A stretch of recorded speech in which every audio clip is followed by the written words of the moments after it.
Today, I'm excited to share a conversation with a Singaporean who retired young and built significant wealth while raising 3 kids. We'll cover topics like how they accumulated their wealth, the mindset that make it possible, balancing family life and finances, and lessons they have learned along the way. How did you accumulate so much wealth and at such a young age to retire? My wife and I built our 2.5 million wealth together, and I stopped tracking who contributed what early on. Marriage is a team effort. About 500K from savings, the rest from capital appreciation, 1.9 million, and some dividends, 100K. I started with local stocks, but later focused on US growth stocks and crypto. We averaged 7K monthly salaries. My first job paid 3.3K, my last 7.5K. I started investing at 27, inspired by Early Retirement Extreme by Jacob Lund Fisker. Our savings rate hit 70-80% when we both worked, dropping to 50% when my wife stayed home. Luck played a part too, no major health issues or financial burdens. Many people assume saving and investing so aggressively is impossible.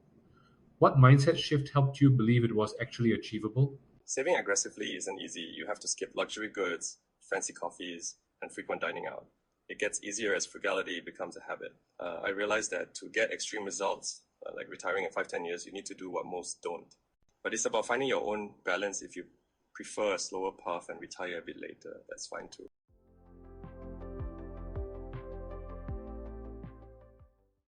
You retired at 37 with 3 young kids. Most parents at that age are just hitting their career stride. What made you realize it was time to stop working, not work harder? The 4% rule showed our 6-type annual expenses needed a 1.5 million portfolio. So hitting 2.5 million gave us a solid buffer. My job at a Chinese tech firm was demanding and sometimes toxic. Plus, my wife started part-time work when our youngest turned 2. Managing our portfolio full-time and spending time with my kids made more sense. Was there a defining moment when you knew you had to leave corporate life behind? My last job at a Chinese tech firm was toxic 40% pay cut, working public holidays and weekends, stressful office politics. Once I got my year-end bonus, leaving was a no-brainer. I also wanted time to exercise and recharge, and I can always return to work after a year if needed. How do your kids perceive work and money when dad doesn't go to an office? Have they ever asked, why don't you work like other dads? I tell my kids I work from home, managing investments and researching companies. If anyone asks, I say I'm trading and handling my portfolio. They're young, so they don't question it much. They just see dad's always around. Do you think they'll grow up with a very different perspective on work compared to their peers? I teach my kids that adding value leads to rewards, but with AI disrupting jobs, who knows what their future holds? My goal is to grow investments to secure their future, but I want them to experience meaningful work and find purpose too.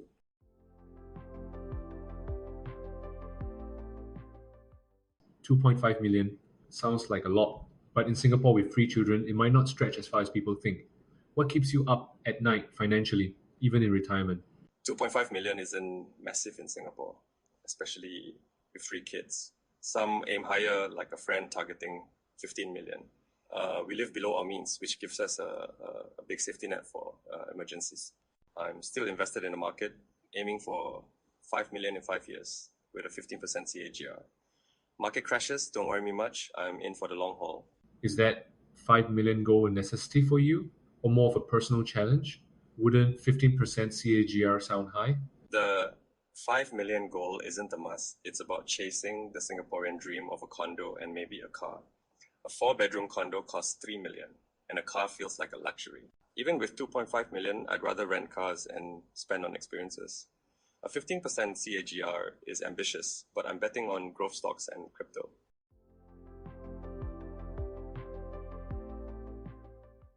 What's something frugal you still do daily that would shock people who think you're rich?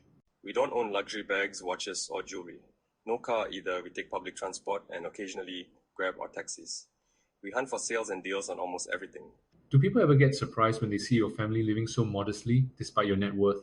People are shocked we live so simply. HDB, no car despite our wealth. The millionaire next door nails it. Modest living often leads to high net worth. I know others wealthier than me who also stick to HDBs and skip cars, so I feel I've got a way to go before splurging. Did you ever feel guilty spending aggressively on your kids' enrichment while cutting corners elsewhere. How did you balance that? We don't splurge on enrichment. Our kids go to Sparkle Tots, government childcare, and we've only recently added Chinese and swimming classes. We teach frugality, think free playgrounds, sandpits, and park walks. It's about balancing fun and keeping costs low. Some parents would worry their children might fall behind without heavy enrichment. How do you address that concern? We spend quality time with our kids, reading, playing educational games, park visits, and teaching values. My wife's 2 years at home with each kid gave them a strong start, and they're ahead, not behind. We do Chinese enrichment, but it's a nice to have, not essential. What's one luxury you do spend on freely, and one thing you refuse to pay full price for, no matter what? We splurge on experiences, staycations, attractions, travel, indoor playgrounds, kids' classes, and renting cars for long weekends. But we rarely pay full price for anything else. We are deal hunters through and through. You raised 3 kids in one of the world's most expensive cities. What parenting decision shocked your friends the most? My wife stayed home for the first 2 years with each kid, way beyond the usual 4-month maternity leave. Most friends were surprised she paused her career that long to ease our kids into playgroup before returning to work. Did you and your spouse ever fight about money during your savings journey? What was the biggest disagreement? My wife thriftier than me, so we'd argue when I splurged early on, like on dates, jewelry, or flowers. She thought it was wasteful, so I learned to keep things simple. Now we celebrate birthdays and anniversaries modestly and focus on quality time.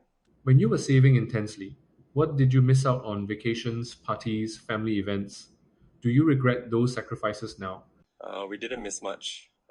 Traveling with kids under 2 is tough, so we skip big trips after trying once. Small sacrifices, like cutting daily expenses, brought us closer to retirement, so no regrets. My motto, a penny saved is 2 pennies earned, since it grows when invested. What's the most unexpected benefit of retiring young as a parent? Something people never ask about, but that changed your family life completely. Being stress-free and not choosing between work and family is huge. I wake up without an alarm, have less anxiety, and make time for exercise. We have a helper for chores, but we're hands-on parents, taking our 3 kids out ourselves most of the time. How do you avoid becoming that retired dad who micromanages the kids' routines or drives your spouse crazy at home all day? I'm the fun dad who keeps things light but steps in to enforce discipline when needed. I give my wife and kids space and focus on making memories, not controlling their every move. Do you consciously set boundaries to balance involvement with independence?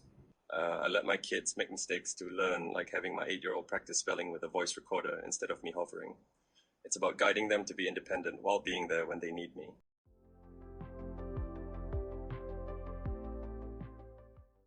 If your portfolio dropped 30% tomorrow, would you go back to work or do something else? A 30% drop is normal for my risky investments. My portfolio once fell to 1.8 million, but stayed above my 1.5 million target. If it dips below, I'd tighten spending and ride out the volatility. No need to rush back to work. Do you ever feel like an outsider in parenting circles where most parents are stressed about promotions, school fees, and commuting? We're introverts, so we don't dive deep into those chats. Most parents I know focus on getting into good primary schools or weekend activities for kids, not work stress. I blend in by keeping my retirement low-key. What's something you thought would be amazing about early retirement that turned out to be boring or overrated? It got boring after a couple of months, but I filled my days with exercise, sports, and catching up with work-from-home friends. It's not overrated. You just find a new normal and adjust. Your kids are growing up in a home where money isn't a stressor. Are you worried they'll grow up entitled?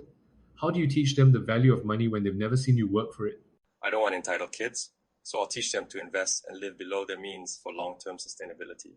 They'll learn money's value through our frugal habits and practical lessons as they grow. What's one lesson about money you hope they'll carry with them into adulthood? I want my kids to stay frugal and understand money's value. My wife shows them how to shop smart for discounts, and I'm teaching my 8-year-old about investing and compound interest to build lifelong habits. Did you ever consider not having 3 kids because of the cost? What made you say yes anyway? Kids aren't that expensive if you avoid social pressures like pricey enrichments or gourmet food. Our 6-type annual expenses cover our family of 5 comfortably, so 3 kids felt right for us. So for you, the bigger decision was about lifestyle, not affordability? We didn't plan for exactly 3 kids or rule it out. It happened naturally, and we embrace it. A 4th isn't happening. I've had a vasectomy. I'm excited for when they're older and we can travel freely as a family of 5.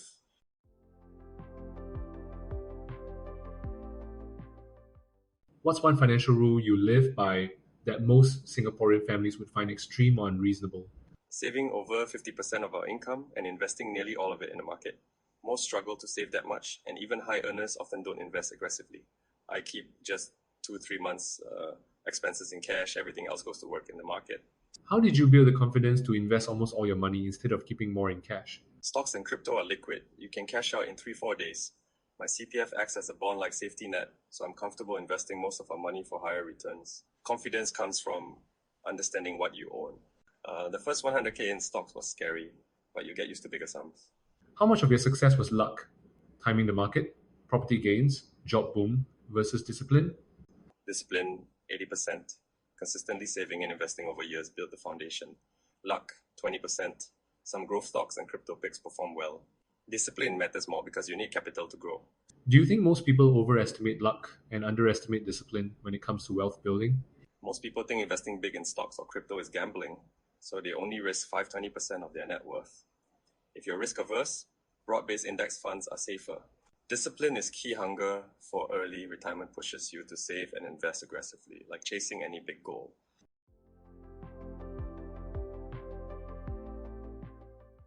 Would you still retire early if you had to do it all over again, knowing what you know now? Absolutely. I've been retired for almost a year and love it. I'll reassess in a few years, but no regrets so far. Is there anything you would tweak about the journey to make it smoother? I'd avoid over-leveraging during the 2021 bull run. It set me back 1-2 years. A stable job helps. Steady income lets you invest spare cash, stress-free. Broad-based index funds are less volatile and make the journey smoother. Waiting for retirement feels slow if you're too focused on the goal. So a good job keeps you grounded.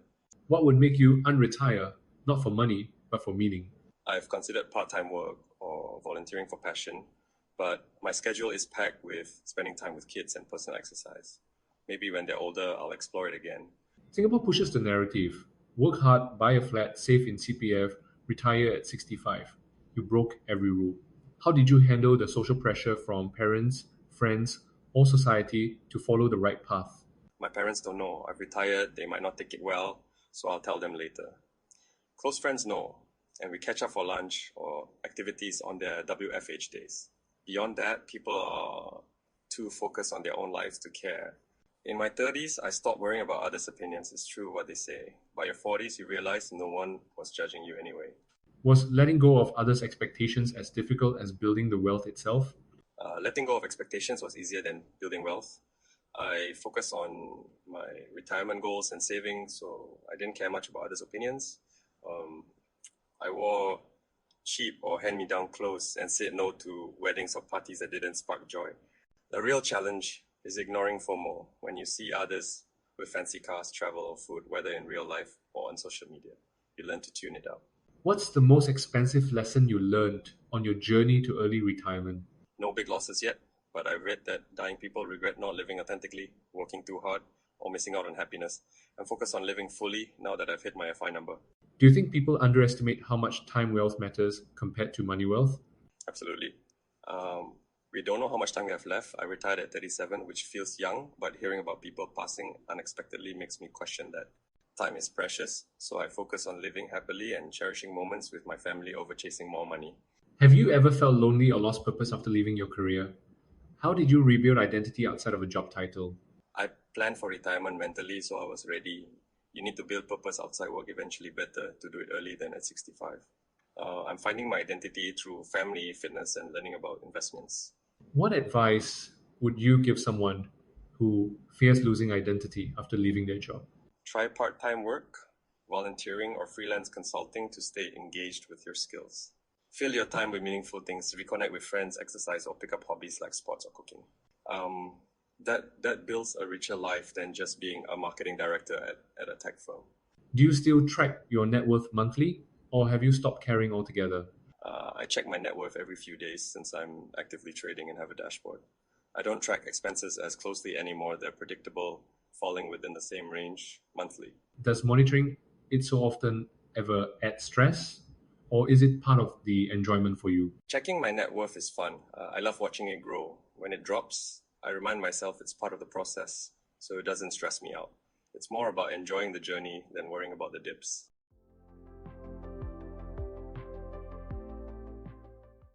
Any last thoughts you'd like to share with fellow Singaporeans thinking about financial independence? Hey, Singaporeans chasing financial independence.